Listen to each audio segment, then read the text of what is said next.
Good evening, Dr. Zakir Naik. This is Mary. I'm a Christian and a banker by profession. My question for you is based on your statement that nowhere in the Bible it's mentioned that Jesus Christ is the Son of God. And based on my knowledge and understanding of Bible, I have picked up two verses to quote, and I would like only your clarification in the light of Islam.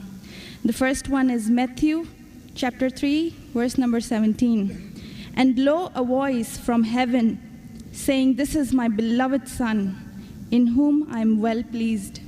The second is John chapter 3, verse number 16. For God so loved the world that he gave his only begotten Son. So whosoever shall believe in him shall not die but have everlasting life. That's right.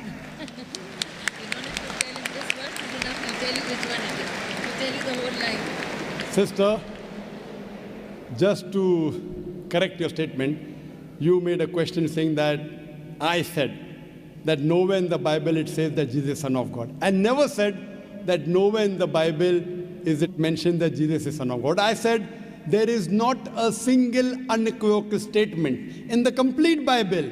There is not a single unambiguous statement in the complete Bible where Jesus Christ, peace be upon him, himself says that I am God, or where he says worship me.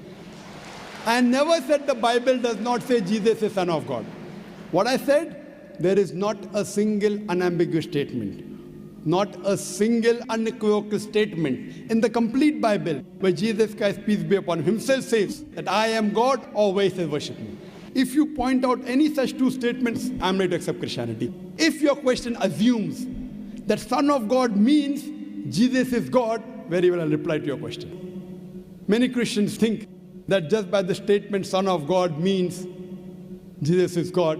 Sister, do you know in the Bible, Adam is son of God, Ephraim is son of God, Israel is son of God. God has got sons by the tons in the Bible. That means you haven't read your Bible, sister. So do you mean to say all of them are gods? Is Adam God? Is Ephraim God? Is Israel God? No. Son of God, sister, is a statement used if you read Romans chapter number 8, verse number 14. All those that are led by the Spirit of God, they are sons of God. Means if you follow the commandment of God, if I follow the commandment of God, I am a son of God. In this way, undoubtedly, Jesus Christ, peace be upon him, verily is the most beloved Son of God. Meaning, he is following the commandment of God. I have got no problem at all. If you say Son of God means persons who follow the commandments of God, like it's mentioned in Romans, all those who are led by the Spirit of God, they are sons of God. If I follow the commandment of God, you follow the commandment of God, we are called children of God.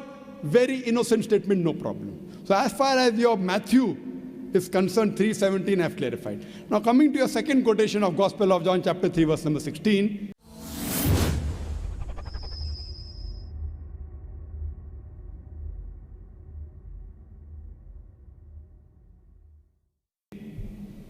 But what the Christian missionaries say, no, brother Zakir, Jesus Christ, peace be upon him, is not a normal son. He is the begotten Son of God. And they quote Gospel of John, chapter number 3, verse number 16. For God so loved the world that he gave his only begotten Son. Whosoever believeth in him shall not die, but have everlasting life.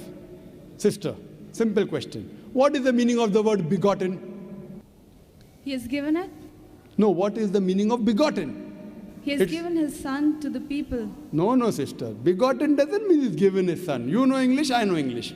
Your English is, mashallah, very good. Begotten doesn't mean he's given his son. If I say you have begotten a son. Sorry to interrupt. Don't give metaphorical meaning. English I'm not a scholar. You're not a scholar, but your English is very good. I'm a layman person. And but sister, your English is very... If I say you have begotten a son, what does it mean? That means you have had sexual relationship with your husband and you begot a son. Begetting is a function of lower animals of sex. How can I attribute this function to Almighty God? Who did God have sex with? Who? That's the reason the scholars of Christianity, if you read the Revised Standard Edition, Revised Standard Version of the Bible, revised by 32 scholars, Christian scholars of the highest eminence, backed by 50 different corporate denominations. They say this word begotten in Gospel of John, chapter number 3, verse number 16, is an interpolation, is a fabrication, is a concoction, and they're thrown out of the Bible.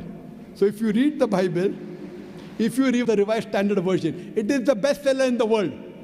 Revised Standard Version, revised by not Muslims, not Hindus, 32 Christian scholars of the highest eminence, backed by 50 different corporate denominations. They say this word begotten is not present in the original manuscript of Gospel of John chapter 3 verse 16. What they say, it's an interpolation, it's a fabrication, it's a concoction, it's an adulteration.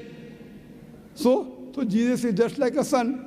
Like Adam was son of God, Ephraim was son of God, Israel was son of God. He's a prophet of God. So I've got no problem in accepting that verily Jesus Christ, peace be upon him, was a prophet and a messenger of God, but he was not God. Hope that answers the question, sister. So now